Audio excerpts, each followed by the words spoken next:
Crank. I can't stress how much this vlog relies on my dog standing in front of the camera. Out of the way, Oscar. Come on, boy. Sitting down. Oi, come on, Oscar, out of the way. Now, what it relies on is your continuous and very welcome feedback. I can't say how many of these episodes have been created because of questions raised in the comments down below. So please keep them coming. It's what keeps this vlog alive. And today is no exception. However, I didn't receive this kind of question through comments. I received it through an email, which is unusual, but it'll become clear why that was a necessary measure. This is a bit of a tricky one, and that has kind of stumped me for the last couple of weeks. He's a fantastic composer and a friend, and suggested I talk about a little bit of a tricky subject. And on asking around for, tidbits and tips and, strategies from other composers, they were forthcoming in their advice, but not so much in actually appearing on this video for reasons that will become apparent. And that somewhat sticky question is, do you have any advice, strategies for composers working on multiple projects simultaneously? How very dare you? Well, my first piece of advice would be, well, don't make a film about doing multiple jobs simultaneously and upload it onto YouTube. Fortunately, because I've committed career suicide many times over the last 2 years on this channel, you're in safe hands. Because where job that's lower than I expected. Where job promiscuity is concerned, I don't know, I make Russell Brand look like Ronnie Corbett's character out of Sorry. A tart of the highest order is what you're faced with. We don't do this solely on the grounds of greed, although it is sometimes a factor. We don't do it because we're megalomaniacs, although I collect jobs like stamps. And it's not always paranoia and anxiety that motivates us, although I have to say, for me, that was a pretty heavy motivating factor in the past. Sometimes it's because it's an opportunity that's just too good to pass up. And other times it'll be to satisfy an investment, a personal investment we've made with a director or a producer or a franchise. We don't want to let that client go elsewhere. We know there are many great composers around, and if they have a great experience with someone else, you may lose that client. But most of the time, it's for one thing that is totally out of our control. Schedules shift, dates change, game scope drifts. That nightmare call you get when the post-production supervisor says, listen, great news, we've bought you 4 more weeks to get this right. But first of all, good noise. Well done. You have created the 2 most valuable things in business, demand and scarcity.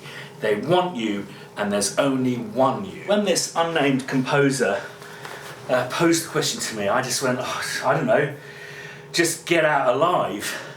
But on thinking about it, I guess because I have done it over the years, lots and lots and lots, there are strategies that I have employed, and there are strategies that I should have employed, and there are strategies that I didn't employ, and I regret not doing so. So maybe it's worth going on a journey together to discuss how to deal with multiple jobs simultaneously. I have to say, whilst that comment may have been flippant, just get out with your life intact, it is a valid one. The single most important aspect of what we do is to sustain our marriages, our relationships with our kids, our lives, our health, our careers. Other than that, it simply boils down to 2 simple things: the management of people and of time. So let's start with people. And the first strategy where that's concerned is to be both truthful and ask for help. And like many of these things, help starts with getting support from home. Work can be like an addiction, and like many addicts, we can hide our addiction around the back of the sofa or the back of the drinks cupboard. With the support of your family and your friends, you become a titan because you all own it. You're all part of this effort. But by far the hardest piece of people management is your clients. You've got to become a Jedi diplomat. You've got to understand and read the situation, the room. I always think honesty is the best policy, and you'd like to think in this day and age, producers understand that we can't offer ourselves totally exclusively for £2 a month, say. However, if you have signed an exclusivity deal, it'd be highly unwise to reveal to them that you're not indeed satisfying the requirements of that contract. You also have to look at directors. There's a narcissistic streak that runs through a lot of them, and they don't like the idea that you're kind of dividing your brain and not thinking about them and their project every hour that God sends. A composer recently told me that they had to go around removing posters of other movies they'd worked on with other directors in the past because it insulted his raging narcissism. But beware, one thing worse than being non-exclusive is to be proven in a lie. This industry is tiny. Everyone knows everyone else. So for me, my recommendation is to employ the use of half-truths. Underplay your involvement in things, suggest that maybe you've handed it over to your assistants. But most importantly, with all three, your friends, your family, and your clients, never take out your heightened stress, which is of your making, on them. When someone phones you, sends you a text, an email, try and respond immediately, even if you have no plans on actioning anything they say to you for weeks. And likewise, when you receive a file, download it and check it, or get someone to do that for you. There's nothing more embarrassing than saying you're working on something and then a week later, or the night before you're meant to deliver, the link has expired, or indeed it doesn't work for some reason. Don't fear notes. Thanks very much.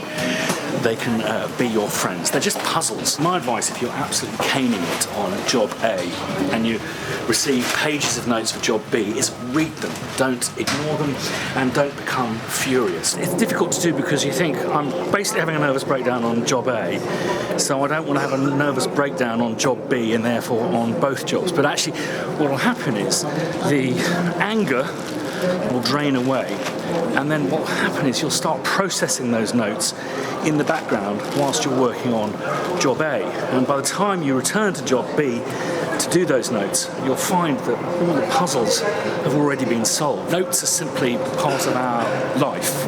You have to accept they will come in on all jobs, and there's never a great time to receive notes, but you have to embrace them. And you got yourself into this multi-job hellhole. It's time to know where you stand in it. And if they're being arseholes, you know what you got to do. Copy the fucking temp. Now, I take it for granted that basically when you've just been working on one job at a time, you've managed to pretty much fill that time up successfully. So the challenge for you is to find time, I guess, you feel that you don't have. And the simple way of doing that is just to basically get help. And by that, I would recommend not amateur help, not kind of interns, people who've just graduated, that kind of stuff. I mean professional help, orchestrators, copyists, music editors, music engineers, studios. These people will not only get you out of a pickle, they'll do it better than you can do it because that's their specific niche. By farming stuff out, you're not casting away your responsibilities, you're just focusing in on what it is to be a composer of music and a head of department. All the other bits you can get other people to do, and this is not you reneging your responsibilities, this is you managing your department. It will, however, have an effect on your bottom line, your profit margins. And as for ghostwriters, I think that can be a fool's errand. I think that can be, once you have a really good relationship, I think that can be more work than it's worth. Guess who's died? My case, wheels come off, nightmare. But the most important time management is yourself. This is when you need to get your game together. This is when you move from being a good home cook to being a chef running an entire service. Time to get your prep on, time to get that mise en place set. I know people who have literally kind of fallen off jobs because they haven't prepared their mise en place. They're, for every cue, going back into the cupboard, pulling out an onion. You keep your onions in a cupboard, chopping it up for each and every cue. Procrastination can become your friend. So you're going to use templates. Imagine how much you can dive into that so you really hit the ground running. This isn't procrastination anymore, it's preparation. And different templates for each of the 4 or 5 jobs you're doing? No, sweetie. You must make a master Sauron template that will rule them all. It'll still feel wasteful, you'll still feel terrible that you're not actually writing cues, but actually you'll be saving your bacon further down the line. And what of sampling now? There's a way to waste a week or 2 of your time. I think Thomas Newman has proven to us all, well, he's certainly proven it to me, that by inserting musicians at every stage in the creative process, you make the whole thing incredibly vibrant, positive, and not just a hard slog at your computer. Creating sample libraries at the beginning of the process, whether that be sampling musicians, sampling yourself playing musical instruments, or indeed just making sounds, it completely wipes out that horrible writer's block, white, clear, blank screen, where do I start? Stuff will just drip out of your fingers. And one of the biggest kind of hurdles when starting on a job is that first initial sign-off. You've really got to blow the cap off. And this is where you can insert someone well above your pay grade to kind of get it over the line by getting an amazing ethnic flautist that played on Lion King 2. You can imbue a degree of confidence in the director and the producers.